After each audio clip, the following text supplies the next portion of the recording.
سابق وزیر اعلیٰ پنجاب عثمان بزدار کے عروج و زوال کی کہانی انتہائی دلچسپ ہے۔ عثمان بزدار کم ترین وقت میں جس طرح عروج کی منزلوں پر پہنچے تھے، اسی طرح چٹکی بجاتے ہی وہ عروج سے زوال کی گہری کھائیوں میں جا گرے ہیں۔ عثمان بزدار نے بہت سی سیاسی جماعتوں میں شمولیت اختیار کی تھی اور پھر وقت آنے پر وہ سیاسی جماعتیں چھوڑ کر کسی اور جماعت کا حصہ بن جاتے اور بالآخر وہ پنجاب کے وزیر اعلیٰ بننے میں انتہائی کم وقت میں کامیاب ہوئے، مگر ان کی یہ کامیابی صرف وقتی ٹھہری۔ 2001 میں وہ مسلم لیگ کوآپ کا حصہ تھے اور مسلم لیگ کوآپ ہی کی جانب سے وہ تحصیل ناظم بنے، مگر پھر جب مسلم لیگ کوآپ پر زوال آیا تو اس جماعت کو چھوڑ کر چلے گئے۔ 2013 میں وہ PP 241 ڈیرہ غازی خان سے مسلم لیگ نون کی ٹکٹ پر الیکشن لڑے، مگر وہ الیکشن ہار گئے اور پھر جب پاکستان مسلم لیگ نون پر مشکلات آئیں، زوال آیا، تو پھر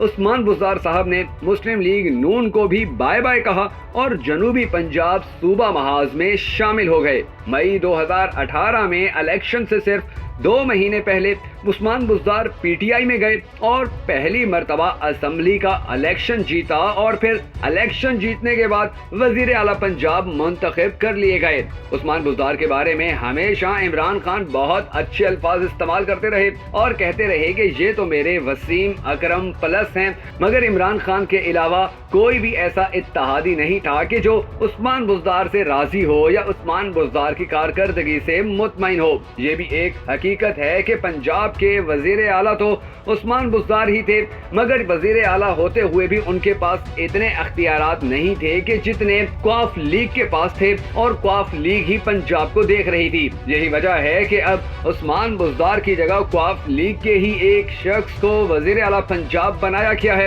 اور یہ وہی کوآپ لیگ ہے کہ جس کا 2001 میں وزیر اعلیٰ پنجاب عثمان بزدار کہلانے والی شخصیت حصہ ہوا کرتے تھے۔ انہی کی ٹکٹ کے اوپر اور انہی کے ووٹر سے ووٹ لے کر تحصیل ناظم بنے، مگر جب کوآپ لیگ پر زوال آیا تھا تو چھوڑ کر چلے گئے تھے۔ اب وہی کوآپ لیگ ہے اور وہی وزیر اعلیٰ پنجاب اب وزیر اعلیٰ عثمان بزدار کی جگہ کوآپ لیگ کا ایک اہم رہنما بن چکا ہے اور ایک مرتبہ پھر عثمان بزدار جہاں سے شروع ہوئے تھے وہیں پر آ کر کھڑے ہو گئے ہیں۔ عثمان بزدار کے یہ عروج و زوال کی کہانی اتنی مختصر اس لیے ہے کیونکہ عثمان بزدار نے جہاں بھی یہ دیکھا کہ ان کی پارٹی پر مشکل وقت آیا ہے تو انہوں نے فوراً سے پہلے وہ پارٹی چھوڑ دی تھی اور دوسری میں شمولیت اختیار کر لی تھی۔ یہی وجہ ہے کہ کوئی بھی سیاسی پارٹی ان پر بھروسہ نہیں کرتی تھی، حتیٰ کہ عمران خان نے بھی ان کو اس وقت تک اپنے ساتھ لگائے رکھا کہ جب تک ان کو استعمال کیا جا سکتا تھا، کیونکہ عمران خان بھی جانتے ہیں کہ جب یہ شخص پیچھے 4 پارٹیاں چھوڑ چکا ہے تو 5ویں پارٹی چھوڑنے میں اسے کیا مشکل یا